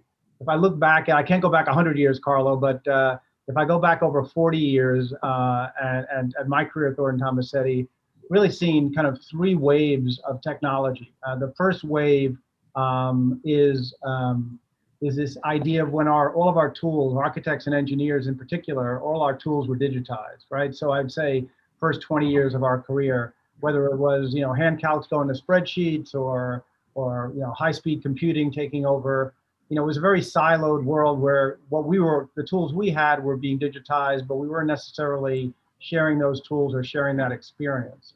In the last 20 years, what we've seen is this kind of digitization and democratization of our deliverables and how we work. And that's actually been something that the AEC industry has been doing together, where more and more we're collaborating in a digital environment and the deliverable is digital. And we're seeing that kind of second wave kind of cresting at this point, and really starting to come into focus is the third wave. And I think the pandemic is really really brought that to fore. And that third wave is where we're seeing this digital information that we have is driving every aspect of a life cycle, of an asset's life cycle. So it's no longer just the beginning of the design, when you're designing an asset, or at the end when you might be renewing or changing its performance. It's actually, how do you take that data that we all create in the AEC industry and have it live through the life cycle of the asset. And so sometimes people throw out things like the future being digital twins, and it's a little bit kind of scary out there because it sounds like you don't have a digital twin until every aspect of that asset is digitized. But we're seeing instead is we're seeing aspects of the life cycle of those assets being digitized. So for example, in the last couple of years at Thornton Tomasetti, we rolled out a digital platform for building envelope assessment, in which we're essentially creating a digital twin of a building envelope. And it's looking at it and using AI to determine how that building envelope is aging over time. During the pandemic, we worked with Intel and we created a digital platform for looking at what's going inside and what's going on inside an asset. How are people moving about? It was really initially created to address COVID issues, but now it's being used by places like the Shed to look at how people are moving, what's the air quality, what's security look like, and what patterns inferences can they draw from the patterns of what's going on in their space. So what we're really seeing, and what I'm seeing with my partners on here as we look at different investment opportunities to bring into the marketplace, is really the data that we've been collecting over the last 40 years and finally having a form that's usable. How does that get driven through not just design, construction, and renewal, but how does it get driven through the whole asset life? And we think that's the exciting area that's happening rapidly. And COVID actually made that even more, accelerated that, because everybody was sitting away from their assets and saying, wouldn't it be nice to know how my building was aging? Wouldn't it be nice to know what the quality of air is? Wouldn't it be nice to know how many people were walking around my asset? And that's all of that information can be gathered. And instead of us thinking about it in a full digital twin world, we're thinking about it in kind of a series of dashboards that work for each client and each asset. Sounds amazing. Jim, you want to jump in? Sure. Because the structure tone has evolved into the SDO Building Group. We've got offices in over 40 cities and over 4,000 employees. And as such, we have over 20,000 tradesmen walking onto our sites every day and hopefully always going home safely at night and coming back the next morning energized and efficiently ready to go. But because of our size and footprint and diversity, we've really got our hands around a lot of new tools and technologies that are flooding into the market. And we've been able to pick a couple of winners. I kind of refer to it that way because going back about a few years ago, about 2018, a couple of the products we had chosen to roll out in our organization quickly became acquired by some of the big 3 or 4 acquirers out there. And we realized that we were in a very unique position. So we wanted to capitalize on that position and expand our reach into the marketplace. We tried to explored several strategies to figure out how to implement that as effectively as we can. And in talking to Tom and then also Greg and his team and Siska Hennessy, we decided to create this AEC Angel Fund partnership where we can leverage our positions in the market, share information and knowledge across our innovation teams. And we now found ourselves today in a very unique position of helping mentoring these startups. There's several $1 billion now a year flowing into the construct tech marketplace, and that's going to tens of billions in the very near future. So in addition to the AEC Angel Fund, which is really all about smaller investments with a bigger dose of mentoring for these startups, where it's reciprocal because we get the advantage of being an early adopter on these new tools and helps our operations. But now we're looking at being a general partner in a much larger fund, and that's in its early stage, but that's the direction some big construction management firms are heading. And a firm like ours, because of the massive amount of small projects we work on, roughly 3/4 of our 2,500 projects a year are under $5 million. There's a ton of data in our company. So we're really focused on how do we explore leveraging that, sharing knowledge much more quickly, more real time, using mobile device technology to weaponize our 1,000 superintendents and our project management teams and our estimators across the company, and partnering with subcontractors, onboarding our subcontractors very differently in the future, thinking about the Internet of Things and all of the wearable technology, and creating a subcontractor portal where we can collaborate early and go further upstream with the design teams and help, expand their ability to have 4D and 5D design, and really working like a team, taking down that barrier that used to be the traditional design, then bid, then build, much more collaboration upstream, break down the walls with the supply chain. And I can go on and on about why our industry hasn't moved forward sooner, but here we are moving forward. And there are some old school restrictions in our industry. Let's start with the fees, but also culture. But that's all really changing and evolving. Digitization, starting with the iPhone in 2007, has really showed contractors that there's a better way to collaborate and communicate. So that's kind of where we are in our evolution of innovating in our company. Sounds great. We'll talk about obstacles in just a minute, Jim, so hold that. Greg. Yeah, so Shop is thrilled to be part of AEC Angels with Jim and Tom, and we've always been sort of at the forefront of investigating new technologies. We were doing 3D printing back in the 90s. We were doing BIM before BIM was a thing, manually doing it. And I'm going to try and share. I hope I have better luck than Tom. But some of the. Can you guys see my screen? Yes. Yes. Okay. So again, this whole idea of going from document-based, everything that Jim and Tom were just saying, to model-based is so incredibly important. But then just writing our own apps in-house to see what we can do, because it's really all about communication.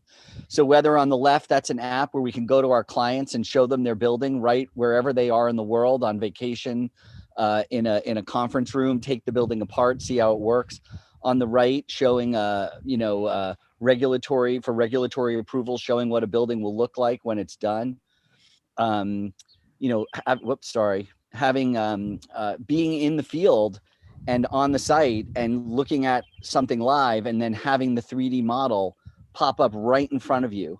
So it's really about this communication and being able to help the construction industry, help the engineering industry, help the architecture industry really think about how we do things in the field, and communicating these very complicated ideas that are not only 3D, but as Jim said, 4D and 5D.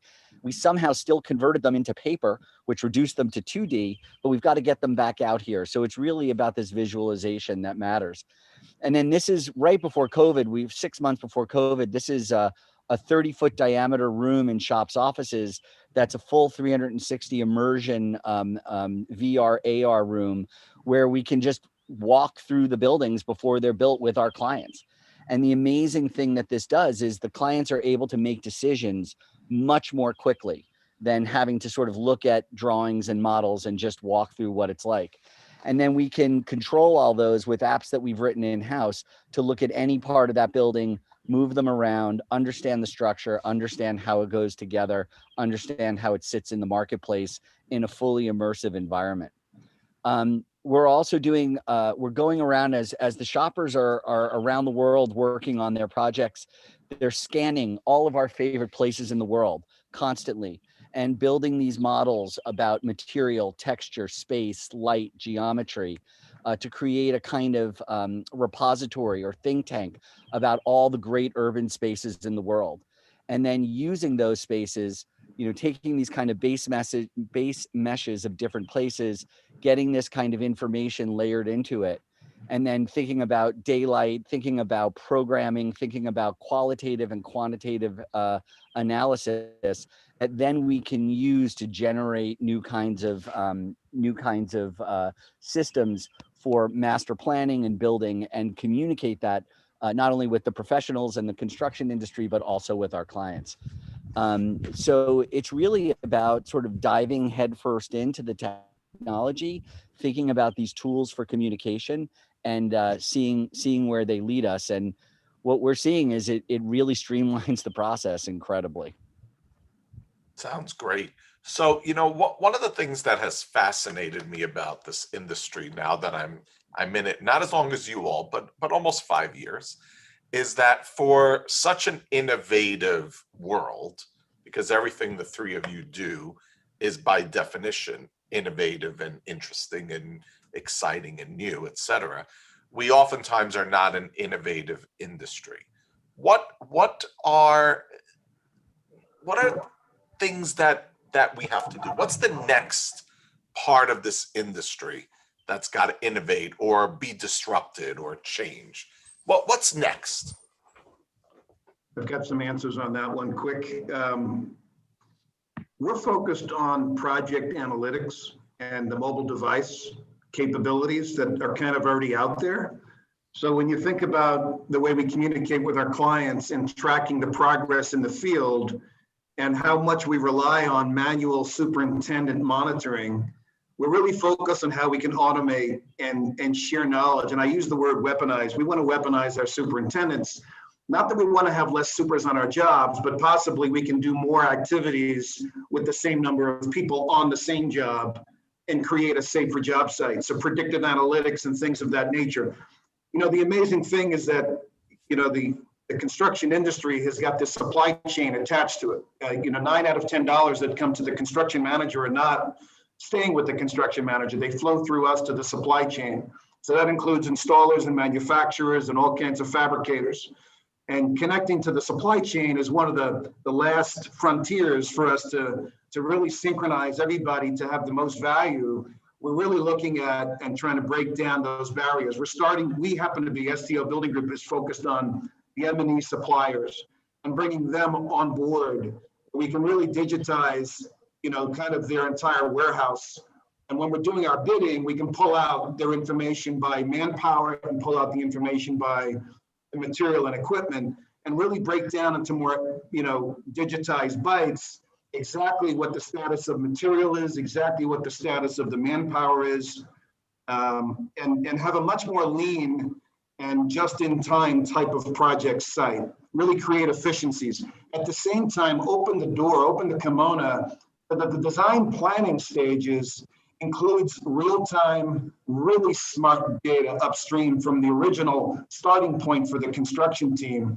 And the designers can have much more freedom to move and maneuver and understand the cost and date implications related to what they're trying to do. Now, in line with what Greg just pointed out with that beautiful 3D room of his, we got to get us one of those. We want to do, much more augmented reality with our mock-ups and really creating real-life review in the submittal stage so we can not only accelerate the approval process to get materials to the sites earlier, but also increase the quality control around and the review process around approvals of all these materials. Quite often, many complicated assemblies are being approved through a shop drawing and specs and not being done through a mock-up. And the more we innovate, the more often we're going to get a better review done. So those are just some of the there's plenty of other areas, the industrialized construction, the offsite fabrication, but those are the big items we're focused on at the moment. So Carla, you want me to go next? Yeah, please. You know, what I'm seeing is a really interesting time in our industry. So I think where the future is, like I said to you earlier, we spent years just trying to break down the silos within our own organizations. Then we broke it down within the project teams. Where we're at now is where we're seeing that the data that's going to allow us all to thrive in our industry is data that we have to share, right? If you look at what's coming down the pike with machine learning, we can't say, oh, that's my data and you don't get to see it, right? Because the quality, somebody recently was talking to us about AI, and they said, unlike traditional programming where it's 80% programming and 20% kind of input, AI is about 80% data and 20% programming. So if you don't have great data, you're going to struggle with AI, and AI is coming. So what we're seeing, and we've seen this in AEC Angels, is we're sharing, and I've seen Jimmy share his information with other contractors. We're sharing with other engineers, because the goal here is for, as an industry, to have the best data possible. And once we have that data, then it's up to each of us to try to find our competitive advantage within that data. And how do we use it? How do we drive value through, like I said, through the whole life cycle of assets, not just the beginning and the end. And I think that's the big trend that's going on. The final barriers for this industry to be collaborative are gone. We can communicate collaboratively, but now there's an incentive. That data that we all need, we can't just create all that data on our own. We need other people's data in order to be at the top of our game. I agree. I think that's a very, very critical piece of the puzzle, Tom. Greg? Yeah, I mean, I agree with both what Tom and Jim said, and it goes back to what I was saying. It's about communication. It's about sharing this information, both through the design process with the clients, with the professionals, with the construction industry in a real-time process. And it's that communication of all these complicated ideas and the idea of mass customization in the supply chain. But then, as Jim was saying, the kind of industrialization and offsite manufacturing and component parts, that's going to be the big change in the future. That we're not just going to sort of go out there with sticks and hammers and saws and cut pieces to put them together. Pieces are going to be made, they're going to be made with CNC technologies. They're going to be pre-cut, pre-drilled, pre-numbered, ready to go together like kits, sent together in component parts. And this is in everything from facades and wall assemblies and MEP systems, and bringing it all together on the site, really more as a product rather than one-off construction. And to us, that's definitely what the future holds. Yeah, Love it. Can I add one thing to that on top of all of that? I think one of the drivers of it that's making this happen that I would say maybe in my career didn't exist as much is we have outside drivers that are saying, you don't have time to do this slowly, right? If you think of our climate change crisis or our affordable housing crisis or any of those things that are out there, this is not something we can take 20, 40 years to figure out. We have the data, we have to kind of learn fast and fail fast. And we're only going to do that with the kind of sharing of data and using the modern tools that we have at our disposal to make that happen. I think all of our firms are seeing that, people want answers now, right? If you look at that, we've all signed up for these challenges, is whether, to get to carbon neutrality or net zero or really pushes for affordable housing. These are crises that are, where our industry is at the tip of the spear now. And that actually hasn't been the case to the same degree in my career as it is now. So I think that's also what's driving this, is that these are time sensitive now, and we have no excuse now not to be at the front and be pushing these forward. Agreed. If you had to pick one roadblock, what would it be? And how do we solve that? How do we resolve that issue? Just one. Well, there's one that can't get solved in our industry, and that's the low fees that prevents us from having an R&D culture in our industry. Although if I go down to the supply chain, there's some big names, multi-billion market cap, publicly traded suppliers that have big R&D, and we do want to partner with them more often and truly incubate ideas with those folks. But there's not nearly enough upstream in the construction management level where the fees are so small. But the main blockage for us is, generally speaking, it's culture. I've been building this way with these forms and this process my whole career, and I'm not so comfortable with an iPhone yet to manage my job. and Internet of Things and wearables is all foreign to me. So that mindset of I'm not ready to change. And so companies like ours in our industry, we're forced to change a little faster. We've got an enormous amount of small projects, and we work for quite a few multinational clients where we're working in multiple cities at one time. And they're very innovative, and they're demanding, without exception, that we continue to be add ingenuity to the process. They're looking for really good, thought leadership with partners like ourselves. So it trickles down to our job sites where we're telling our folks, we don't want to be driven by change. We want to drive the change. It's a mindset. And we have a very innovation culture in our company, so we're lucky to at least have that. But we have got to partner with third parties that are developing solutions today for the 5,000 construction firms that have been ignored for decades.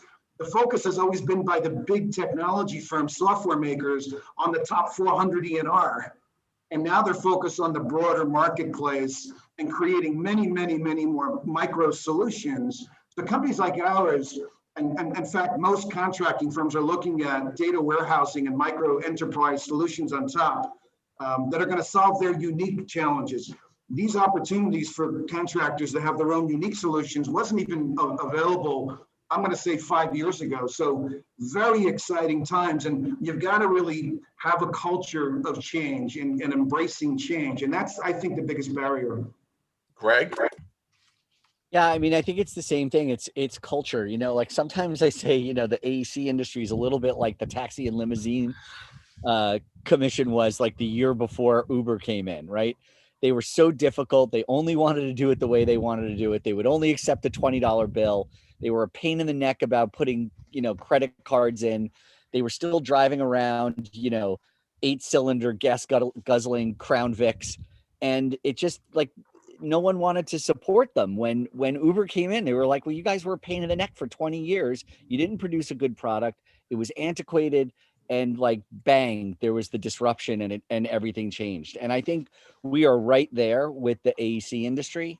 And it's really about those organizations who are ready to adopt, to realize that there are ways to leverage this technology, like we said, with communication and fabrication and assembly, that's going to radically change the way in which we look at the built environment to solve these massive, massive global problems. Tom?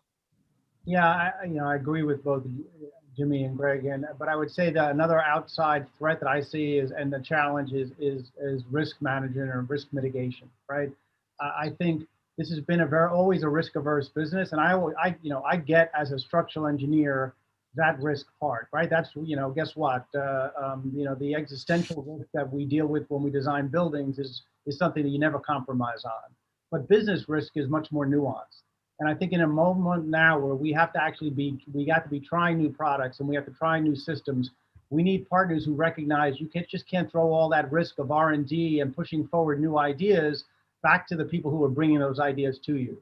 And some people get that and some don't. I think the people who get it are going to be the ones that are going to win this race, because they're the ones who are going to say, I understand, we're going to try this new technology. It may not be perfect, but I'm going to learn something. And then on the next job, I'm going to get the full value.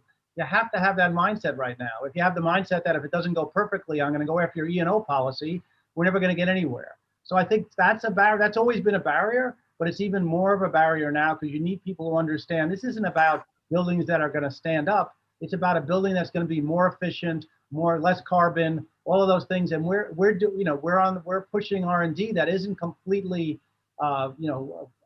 fully formed. It has to actually work, but it may not be perfect. And you need partners who are willing to accept and share that risk and learn from it and move on and take it to the next project and then really get the value down the line. And I think we're seeing that risk. Luckily, there's enough people out there that we see who are willing to share that risk to move a lot of these ideas forward. Great. Just out of curiosity, I know you all work in different places in the US, some international. Who's doing it? Is there any city, state, region, country, anybody doing what we should be doing or that we could look to for guidance? I think the New York marketplace is coming along. I'd be hesitant to say that the European marketplace is much further advanced.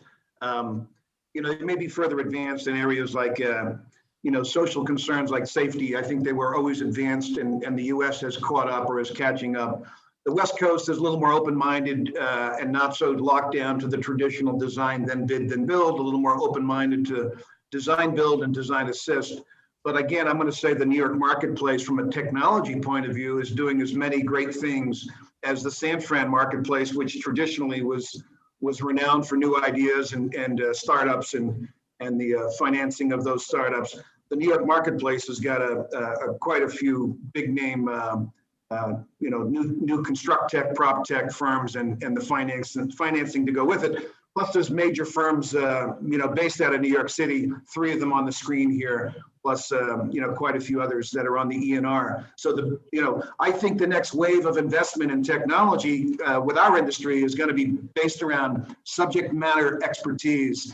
And investing without that in part in their team is probably a fool's game. So we are being sought out. The AEC Angel Fund is being sought out for our expertise and people that want to ride shotgun with us. And some of the biggest players in the world are right in New York. So I would give New York a green light and a thumbs up as far as the market to follow. Perfect. Tom, you have 45 seconds. Yeah, I'd say there's a lot of places around the world, but I would say it depends on the technology. So, for example, we're doing the tallest timber building in the U.S. in Milwaukee, but we're working with the heavy timber industry in Austria to bring that here, right? You look at a lot of sustainable solutions that come out of places like Copenhagen and other parts of the world. So I think depending on the technology and what their challenges are, you're seeing different parts of the world. I think what's great about the U.S. and what's always made it, both from the way we brought people from all over the world, we're bringing those ideas from all over the world, and we're bringing and putting our specific, U.S., New York, Texas, or whatever flavor to it. So I don't think there's any one country or one part of the world, but I do think there are, when you drill down to the specific issue you're talking about, you can learn a lot. As you know, Carlo, when we started our, innovation best practice, a lot of it was like, come on, New York, we think we do it always the best, but there's a lot of places in the world we can learn from. And I think that we've done a good job at that. And I think that's really what this is happening even more now. You have to learn from other places and then put your particular flavor depending on where you're working and what part of the country or the world. Greg, final thoughts? Yeah, agree completely. You're seeing things. There are definitely things that are happening in Europe that are ahead of New York. You're seeing integration of technology in Japan. That's pretty amazing between the design professionals and the construction industry. But the great thing about New York is if you can prove that it works and it makes money, they'll spin on a dime and change and adapt. So that's why I love my hometown. We all do, and we're back better than ever. Jim, Tom, Greg, thank you. This was amazing. Commercial Observer, thank you. I will turn it back over to Max. Thank you. Thank you, gentlemen. That was wonderful.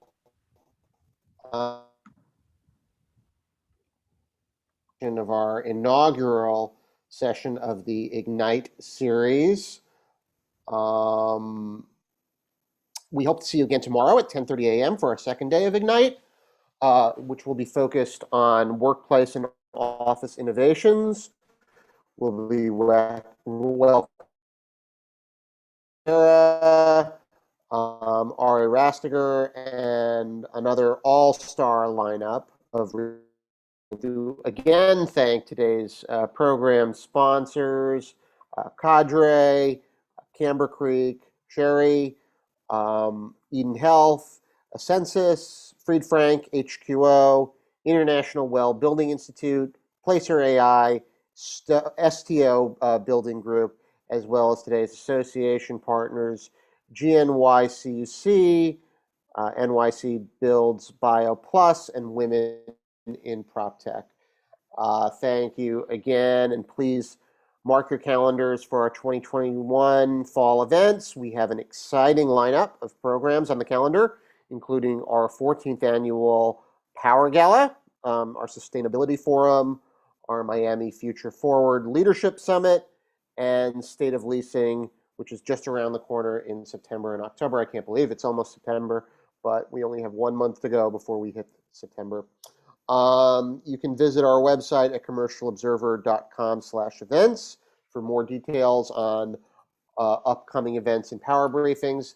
We have also dropped this direct link in the Zoom chat in your control panel. Have a great afternoon, and we hope to have you again join again tomorrow for day 2 of our Ignite series. Have a wonderful day.